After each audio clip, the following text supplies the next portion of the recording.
Students, welcome you all to my channel Study with Rachna Verma. Today's worksheet is for 10th class and subject is English. Worksheet number 81 and date is 6th February 2021.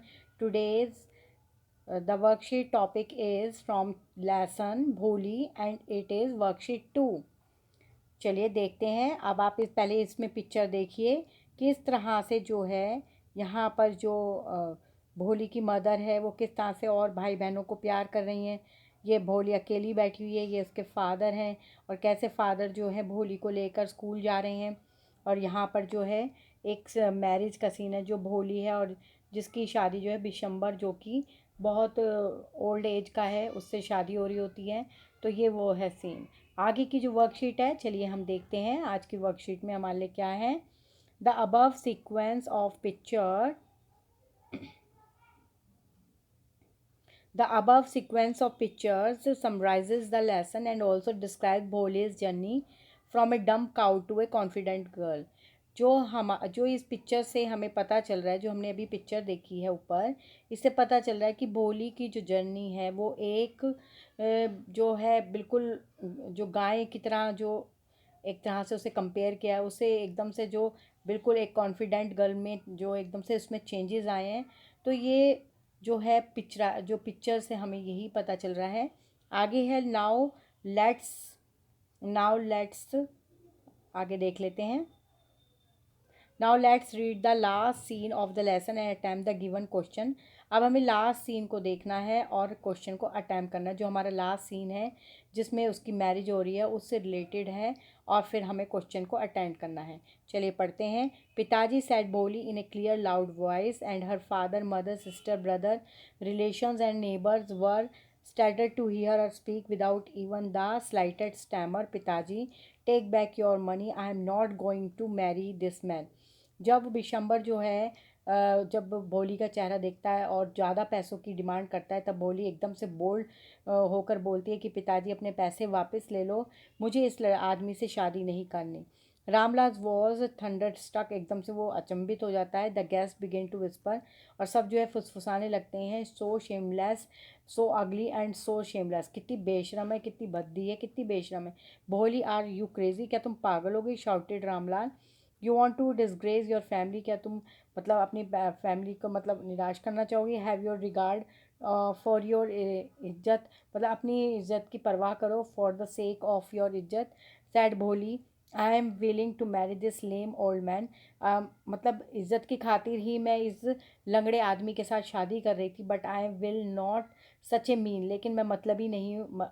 But I will not have a such a mean greedy and contemptible coward as my husband. मतलब मैं जो है mean नहीं हूँ, greedy नहीं हूँ और जो है मतलब एकदम से जो है कायर नहीं हूँ जैसे ये मेरे जो पति हैं इनकी तरह मैं नहीं हूँ। आई वुड नॉट, मैं नहीं हो सकती, मैं नहीं हो सकती, मैं नहीं हो सकती। वट ए शेमलेस गर्ल, कितनी बेशरम लड़की है। We all thought she was a harmless dumb cow, हम सब ने सोचा था एक बिल्कुल जो है बेचारी सी गाय गाय की तरह है। Bholi turn violently on the old women, एकदम से वो जो है वॉयलेंट होती है उस बुढ़ी औरत के ऊपर जो उसको इस तरह से बोल रही है। Yes aunty, you are right, आप बिल्कुल सही हो aunty. You all thought I was a dumb driven cow, आप सब ने सोचा था कि मैं जो है बिल्कुल ऐसी गाय हूँ जिसको कोई भी खींच सकता है। That's why you wanted to hand me over this heartless creature, तभी आप सब लोग जो है ये बिल्कुल निर्दयी आदमी के हाथ में मेरा हाथ दे रहे थे। But now the dumb cow, the stumbling fool is speaking, do you want to hear more. आप जो ये मतलब वो अपने आप को कंपेयर करके बोल रही है, जो ये जो बिल्कुल डम काऊ है या जो आप मुझे बेवकूफ़ समझ रहे हो वही बोल रही है कि क्या कुछ और सुनना है। The flames of the scared fire slowly died down, अब जो आग जल रही थी वो धीरे धीरे बुझने लगती है। एवरी वन वॉज गॉन, सब चले जाते हैं। Ramlal turn to Bholi and said, but what about you, अब तुम्हारा क्या होगा? No one will ever marry you now, अब तुमसे कोई कभी शादी नहीं करेगा। What shall we do with you, हम तुम्हारे साथ क्या करेंगे? And Sulekha said in a voice that was calm and steady, वो बिल्कुल शांत होकर बोलती, डू नॉट यू वरी पिताजी, in your old age I will serve you and mother and I will teach in the same school where I learn so much. मतलब फ़िक्र मत करो पिताजी, जब आप बुज़ुर्ग हो जाएंगे तो मैं आपकी सेवा करूँगी और माता की सेवा करूँगी, और मैं उसी सेम स्कूल में पढ़ाऊँगी जहाँ पर मैंने इतना सब कुछ सीखा है। Isn't that right ma'am? क्या ये सही बात नहीं है? वो उसकी मैडम से वो बोलती है, वो भी आई हुई थी शादी में। The teacher had all along stood in a corner. जो टीचर है वो बिल्कुल खड़ी होकर कॉर्नर में ये सब कुछ देख रही थी, वॉचिंग द ड्रामा। ये सारा ड्रामा देख रही थी। यस भोली, ऑफ कोर्स, हाँ भोली, बिल्कुल।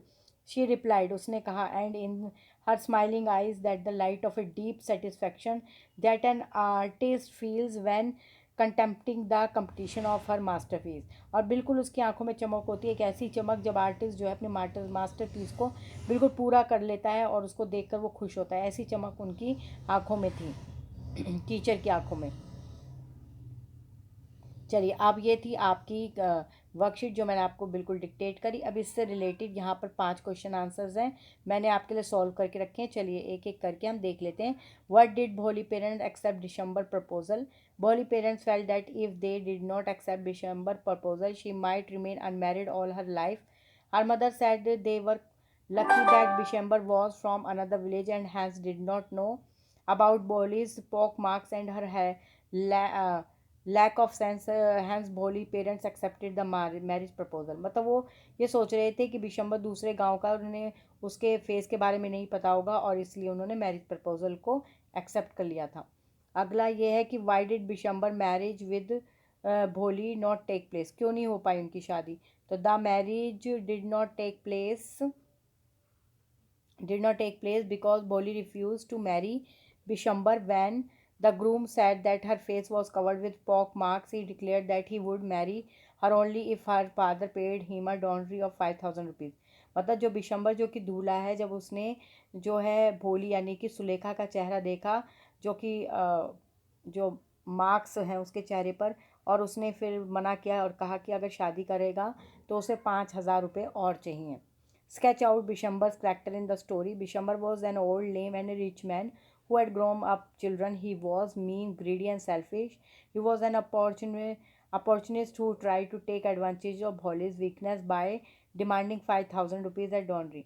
यहाँ पे उसका करेक्टर है कि वो मीन है, लेम है और ग्रीडी है, और वो बिल्कुल एडवांटेज लेना चाहता है कि अगर वो बॉली से शादी करेगा तो उसे डाउनरी में जो है 5,000 रुपये चाहिए। Do not worry, Pitaji. In old age, I will serve you and mother. In the light of this statement, discuss Bholi's moral values. Do not worry, Pitaji. In your old age, I will serve you and mother. Thought this statement, the narrator wants to highlight the moral values Bholi was embedded with after getting education and encouragement from her teacher. मतलब ये शब्द तभी उस भोली के अंदर आए जब उसको टीचर, जो एजुकेशन उसने लिया और जो encouragement उसको जो है टीचर से मिला। She became a confident, easy speaking and kind girl. और वो कॉन्फिडेंट और काइंड गर्ल इस तरह से वो बनती चली गई। आगे है भोली became aware of her right thoughts that the mean of education she lies her potential and abilities when she was introduced to the school. Her teacher made her like that with the help of education she would be able to defeat all the difficulties of her life. When she was being married to a greedy man wanted dowry from her parents, she spoke of and rejected marrying such a person. She made her family realize that she would support them in their needs at the extreme conditions. Last question of this worksheet. The writer says the flames of the sacred fire slowly down died down on everyone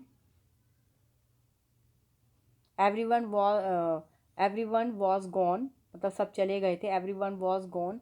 the scene in your words। अब आपने ये scene बताना है, इसका important question है ये बच्चों।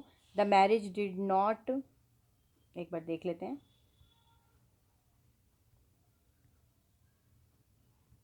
The marriage did not take place because Bholi refused to marry Bishambar. When the groom saw her face was covered with pock marks, he declared that he would marry her only if her father paid him a dowry of 5,000 rupees.